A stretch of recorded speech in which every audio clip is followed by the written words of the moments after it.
Social expectation drowns us all inside. What you have should be what I want, 'cause what I have just ain't alright. The clothes I wear, the way I comb my hair, how I live, oh, I don't care. Bismillahir Rahmanir Rahim. Nahmaduhu wa nusalli wa nusallimu ala rasulihil kareem. Alhamdulillahi Rabbil Alameen. Alhamdulillahi alladhi abda al-aflaka wal-ardina. Wassalatu wassalamu ala man kana nabiyya wa adamu bayna al-ma'i wat-tin. Wa ala alihi wa sahbihi ajma'in. Allahumma salli ala Muhammad النبي الأمي وعلى آله وسلم تسليما. اللهم صل على محمد النبي الأمي وعلى آله وسلم تسليما. سبحانك لا علم لنا إلا ما علمتنا إنك أنت العليم الحكيم. رب اشرح لي صدري ويسر لي أمري واحلل عقدة من لساني يفقه قولي. ربنا يسر ولا تعسر وتمم بالخير وبك نستعين يا فتاح ربنا زدنا علما. أما بعد. The topic today is the difference between arrogance. One is arrogance and one is shame and shyness. But there's a difference between both. The next saying of Maulana Thanwi Rahmatul alayh is from a letter he wrote to a disciple in reply to his inquiry. Maulana Thanwi says in reply to his disciple, when a man has to carry in the presence of some people a large vessel full of water or a basket full of mangoes, and he hesitates, then for an average person, it is arrogance. It is arrogance. But it is necessary for him to carry it on purpose as part of his cure. But it is necessary for him to carry it on purpose as part of his cure. As for feeling shy on something contrary to his habit, it is called a different thing. It is khajala, embarrassment, shyness, shame. We can see the difference between arrogance and shame or modesty in this way. If anyone hesitates to carry a basket on his head, then to find out whether it is from arrogance, get him to ride an elephant in a procession among people in a majestic manner, which is not his habit, and see whether he hesitates. If he does, then his first hesitancy is not from arrogance, but from modesty. And Fase Isa, Mufti Taqi Usmani comments on this. The Maulana was granted deep insight, and he could observe the difference in the two overlapping things which could have been confused otherwise. One of these is arrogance, which is very bad and the root of many unseen maladies. The other is modesty or shame, when one feels ashamed on doing something which is not bad but is allowed. The Maulana said that if anyone hesitates to carry something on his head in public, then sometimes it is a sign of arrogance, because he regards himself as superior to other people, and carrying that is against his dignity. This is arrogance, and it is disallowed and unlawful. Such a person's treatment is that he must be made to carry the basket in public to weed out from his mind his superiority complex, modesty. Sometimes the hesitancy is due to modesty. Since a man is not used to do something, he feels ashamed to break his habit. Not that it offends his dignity, but because he normally doesn't do it. This is modesty, not arrogance. And this is not bad. So there's a difference between both. To determine what is, how may one know whether the hesitancy is from arrogance or shame? The Maulana Rahmatullah alayhi showed how the malady may be diagnosed. Get the hesitant person to ride an elephant in a procession in public. If he feels ashamed, then it is clear that his hesitancy in carrying the basket is from modesty. But if he is delighted on riding the elephant in public, then his hesitancy in carrying a basket is from arrogance, at having to do something against his dignity. This is the physician who diagnoses the malady. Such a person who is arrogant must be cured of his illness. Sayyiduna Umar radiyallahu ta'ala anhu treated himself. The treatment has evidence in the conduct of the noble companions of the Prophet sallallahu alaihi wasallam. When Sayyiduna Umar radiyallahu ta'ala anhu was Khalifa, he received from someone a Roman robe which was very excellent. He wore it on Jummah and delivered the khutbah and led the Jummah Salat wearing this Roman robe. Even otherwise, he had a very dignified and awe-inspiring personality. He was tall and well-built. When he wore the robe, he looked very handsome, and the people noticed this fact. After the prayers, he went home, carried a water skin, filled it with water, and putting it on his back, he emptied the contents of the vessel. He emptied the contents in the vessels of some widows of Medina. Someone asked him why he did it, and he said, "When I wore the robe during the khutbah, I felt very dignified and was apprehensive lest I got in my head, something in my head. So I have tried to cure myself by carrying water to these widows of Medina." Observe, he treated himself, though the Prophet sallallahu alaihi wasallam had said about him, "Law kana ba'di nabiyyun lakana Umar." If there were to be a Nabi after me, it would have been Umar radiyallahu ta'ala anhu. Hadith of Tirmidhi, hadith also in Musnad Ahmad. He made a deep scrutiny of himself lest he was misled, and he took corrective measures forthwith. Another example from the Sahaba. Abu Hurairah radiyallahu anhu did the same. Sayyiduna Abu Hurairah radiyallahu ta'ala anhu was a Maulwi type of man, more like a Maulwi, Maulana, Alim type. He had no other interests. All his life he taught Allah's words and the Prophet's sayings, sallallahu alaihi wasallam.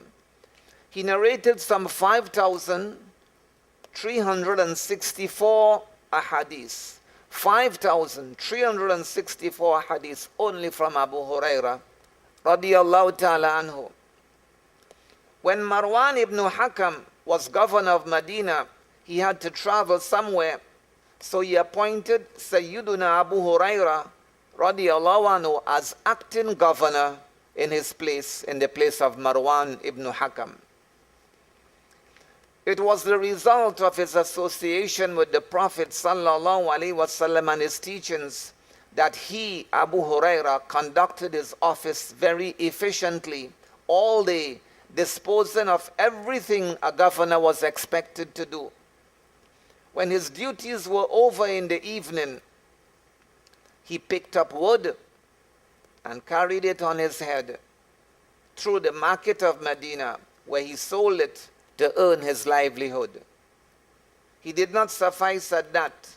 When he carried the wood through the streets, he would announce, make way, the Amir al-Mu'mineen is here.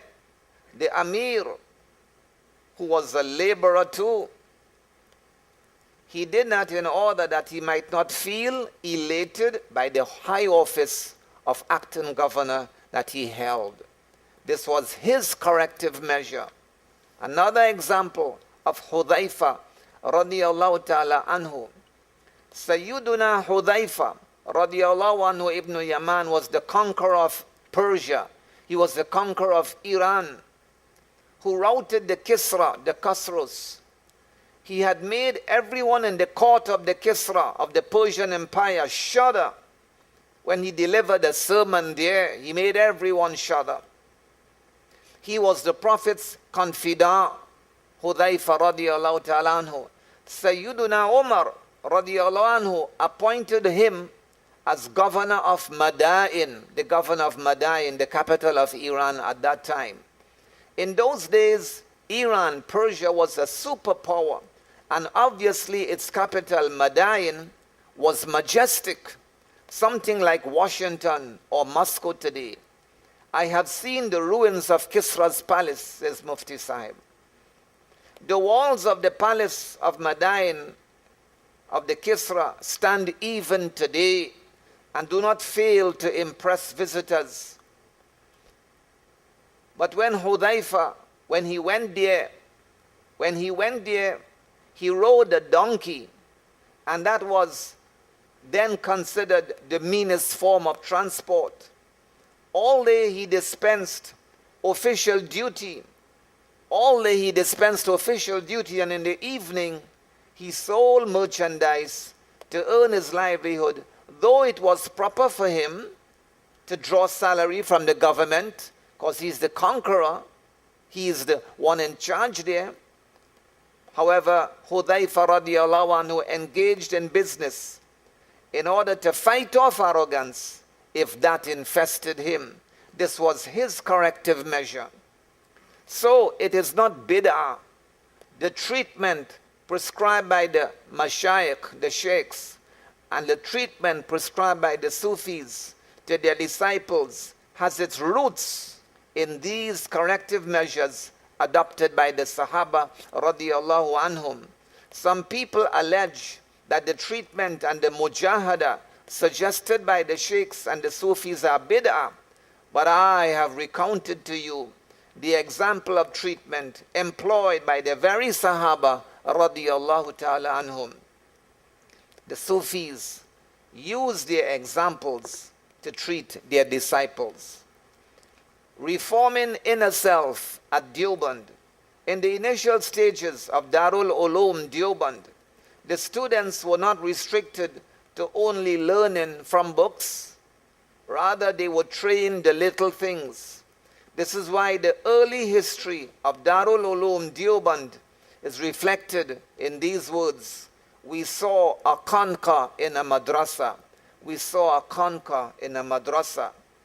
Men of Allah were prepared there. The teachers did not teach their students only from textbooks. They also trained them and reformed their nafs and their inner self. Gangohi, rahmatullah alayhi, and training students.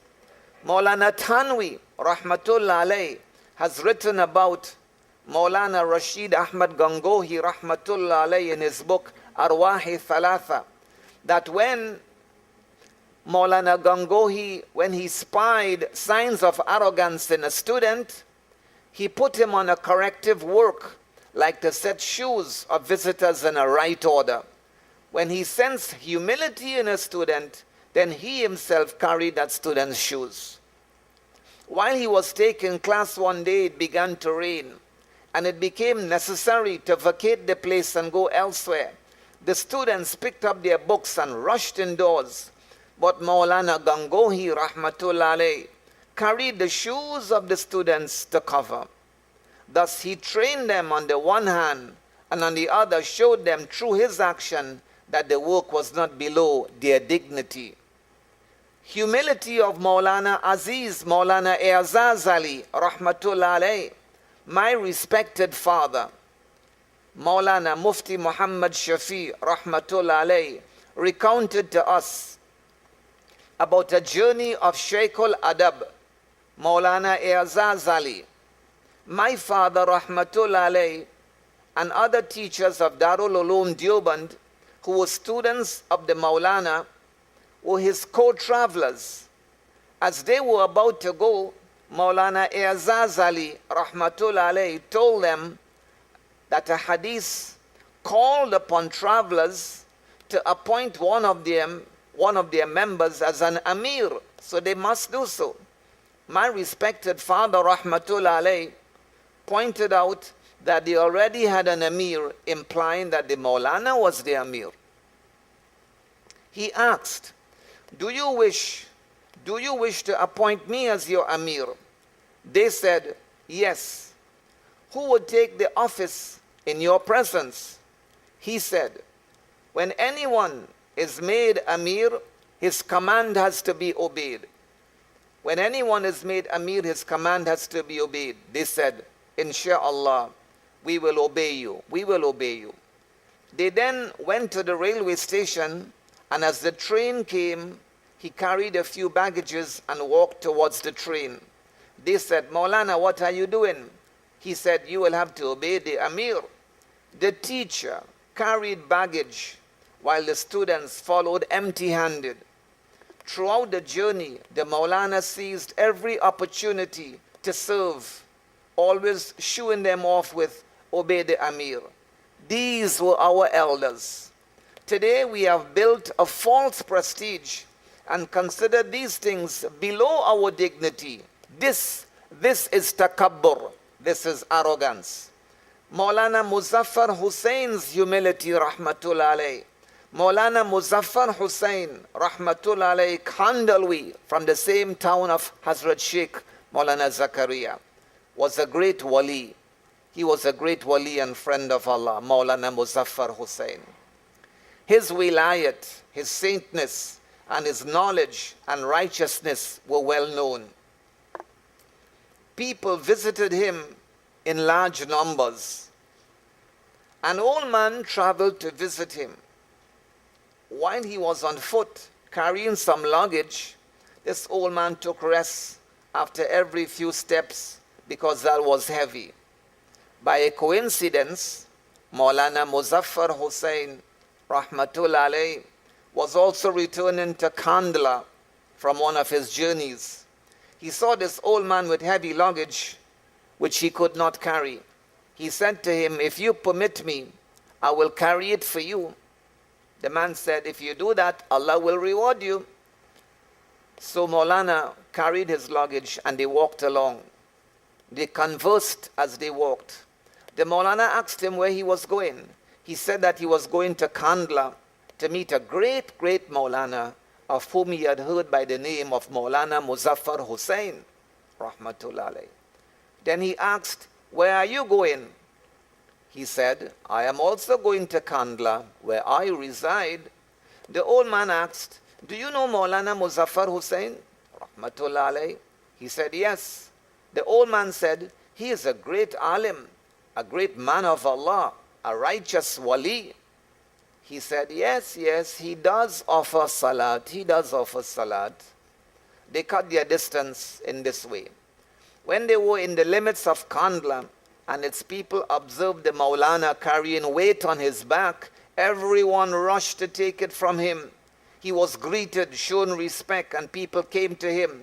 The old man was worried, and only after some time did he learn that his companion was Maulana Muzaffar Hussain, rahmatullah alayh. Allah had made these people a specimen of the manner of the Sahaba. Allah had made these people a specimen of the manner of the Sahaba, radiyallahu anhu. The humility of Sheikh al-Hind, rahmatullah alayh, the father-in-law of Qari Muhammad Tayyib, rahmatullah alayh, was the son of a Nawab and a member of a rich household. His father sent him to Darul Uloom Deoband to learn. However, the hostel there was simple and his father thought that his son would find it difficult to reside there. So his father brought him to be admitted and he was enrolled and accommodated in a room of the masjid. The Sheikh al-Hind had friendly terms with his father and he said to himself that the lad was not used to sleeping on the floor, So he took a cot from his own house to his room. Observe, the Shaykhul Hind, whom Maulana Thanwi Rahmatullah alayhi called, he called Shaykhul Hind as Shaykhul Arab wal Ajam. He himself carried the cot of this would-be student. At the same time, he thought that on seeing him, the student might feel ashamed that his teacher carried his cot for him. So he put it down near the room and said, "Take, boy, carry your cot. I too am the son of a sheikh. Take your cot." He spoke these words that some of the lads' shyness might wear off. So, honor is bestowed by Allah. Anyway, the gist of these words is that the phobia of dignity is introduced to man by the devil and shaitan, this phobia. This is below your dignity. No. What is man and what is his dignity? Only Allah causes people to respect someone. Otherwise, if they know the hidden faults, they would despise the same man whom they honor, but Allah conceals his fault and gives him honor. The Quran says, وَلِلَّهِ الْعِزَّةُ وَلِرَسُولِهِ وَلِلْمُؤْمِنِينَ. And honor belongs to Allah, to His Rasul, and to the believers. وَتُعِزُّ مَن تَشَاءُ وَتُذِلُّ مَن تَشَاءُ. You exalt whom you will, and you abase whom you will. Allah, He gives honor even to one in rags, and He, Allah, abases even one who wears a crown. Hence it is wrong to imagine that a certain deed does not behove one's dignity. Such thought is devil's deception and arrogance. So dismiss this notion. You are made of dust, and to dust you will return. If that is so, then what kind of work is below your dignity? The humility of Mufti Azizur Rahman, my respected father, often told us about Mufti Azizur Rahman, the chief Mufti of Darul Uloom Deoband, and his teacher. His rulings are published in 10 volumes under the title of Fatawa Darul Uloom Deoband. But they are not all. It was his custom every day when he left his home in the morning to go to the madrasa, to stop at the nearby homes of the widows and ask, "Oh, honorable lady, would you like me to get you something from the market?"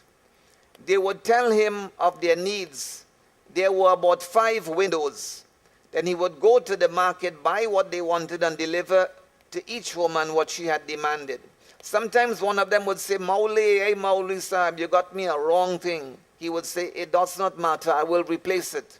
Someone would say, "Hey Mauli Sahib, I had asked for half a pound, but you have brought 3/4 of a pound."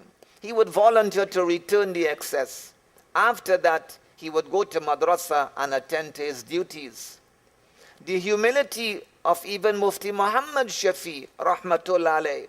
We also found our respected father of the same kind.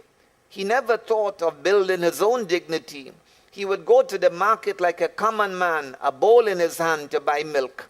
One day Maulana Sayyid Hussain Madani, Rahmatullah alayh, saw him buying milk in this manner. Next day he called my father and said to him, "You are now Mufti of Darul Uloom Deoband. It is not proper that you go out to the market vessel in hand buying milk. You must be a little careful." Maulana Madani, Rahmatullah alayh, meant that though he should not seek dignity for himself, and what he did was not below dignity, but sometimes people tend to lose faith, and the Mufti must have the people's faith on his side. So do not do it right now. But my father had no hesitation. Allah gave him honor the way he was, and great men submitted to him, irrespective of the dress he wore, the appearance and the gait he maintained. Ministers and wealthy men came to him and sought his advice. Allah had bestowed the honor. Forget about dignity. Honor is bestowed by Allah. If a man pretends to be dignified, then he will not be honorable. Nothing gives him honor, neither dress nor appearance. Only Allah bestows it. He will give honor even if you live in a hut. If He decides to bestow it. Look at those who live in palatial houses. Though people look at them and their luxury, yet they curse them. This is not honor. It is a base in them. So do not forsake any deed, imagining that it drops your dignity. Arrogance is the root of all sins. If a man becomes arrogant and imagines himself to be dignified, then he allows many evil habits to infest him. They are innumerable, like anger, hatred, jealousy, hurting someone, anger, hatred, jealousy, hurting someone, etc. He regards himself as great, but is in fact of no consequence. A beautiful prayer. The Prophet ﷺ encouraged us to make this dua. Allahumma ja'alni fi ayni sagira, O Allah, make me small in my own eyes. Wa fi ayunin nasi kabira, and make me big in the eyes of people. Allahumma ja'alni fi ayni sagira, O Allah, make me small in my eyes. Wa fi ayunin nasi kabira, and big in the eyes of people. What a wonderful dua. A man must think of himself as humble, though people may regard him as great. This is what Maulana Madani rahmatullah alayhi meant when he said that if people do not esteem anyone, then they will hurt him and annoy him. If they esteem him, then he will be safe from their mischief. In other words, deriving benefit is not the aim. Driving away harm is the objective. Deriving benefit is not the aim. Driving away harm is the objective. However, one must always regard himself as humble. May Allah grant us this attitude in life. Ameen. When man realizes his insignificance and builds humility in his heart, then these illnesses disappear by themselves. Gratitude throws out arrogance. My Sheikh, Dr. Abdul rahmatullah alayhi, prescribed a cure for arrogance and takabbur. And this cure is better than 1,000 mujahadas. Whenever a man looks at any good in him, be it his health, knowledge, worship, piety, etc., and he feels delighted at that, then he should immediately thank Allah for it. If a man thanks anyone, then he really acknowledges his favor. He also acknowledges that though he did not deserve it, yet Allah bestowed it on him. Who deserves the gratitude? For instance, a debtor. A debtor returns borrowed money to the creditor after a year. He does not show favor thereby. Rather, the creditor had shown favor by extending the loan. When he repays the debts, the debtor does not deserve to be thanked because he discharges his duty. Only is worthy of thanks the one who goes beyond his duty and shows favor. Therefore, this person is deserving of our thanks. Gratitude acknowledges unworthiness. Hence, if anyone thanks Allah, then his confession is latent in his gratitude, that though he did not deserve the blessings, yet Allah bestowed it on him through His mercy. He acknowledges that his health, knowledge, worship, everything comes to him from Allah. Whatever has happened and whatever will happen is through Allah's rahmah. Whatever piety a man is inclined to do is inspired to him by Allah. Man could not have done it at his own will, so let him not boast about anything. All he is, and what a beautiful statement to summarize it. All man is like a pen in the hand of the writer. Someone else writes, but credit goes to the pen. All man is like a pen in the hand of the writer. Someone else writes, but credit goes to the pen. So, thank often. Anyway, whatever good deeds a man is inspired to do, the inspiration is from Allah the Glorious. لولا الله ما اهتدينا ولا تصدقنا ولا صلينا. O Allah, were it not for you, we would not have been guided, neither had we given charity nor offered salat. The Prophet was saying at the time of conduct, لولا الله ما اهتدينا. If not for you, Allah, we would not have had hidayat. ولا تصدقنا. We would not have given charity. ولا صلينا. Nor would we have even performed salat. Allahumma laka alhamd wa laka shukr. In that case, this calls for gratitude. Alhamdulillah, astaghfirullah. O Allah, it is your mercy that you enabled me to worship you. Whatever I have failed to do, I ask you to forgive. So this is the remedy. It's a remedy better than 1,000 mujahadas, to show gratitude, thank often. Oh Allah, it is your mercy that you enabled me to worship you. Whatever I have failed to do well, I ask you to forgive. Conclusion. In short, whenever a man thinks of the good in him, he must thank Allah and acknowledge that he was incapable of that, and only Allah has granted it. Given that, neither should man boast about it nor feel elated. Allah has bestowed that, and he may take it away too whenever he likes. May Allah rid us of the ill of pride, arrogance, takabbur. Ameen. Wa akiru da'wana and alhamdulillahi rabbil alameen. Social expectation drowns us all inside. What you have should be what I want, 'cause what I have just ain't alright. The clothes I wear, the way I comb my hair, how I live, oh, I don't care. This is who I am, this is me. Nothing, everything, can't you see?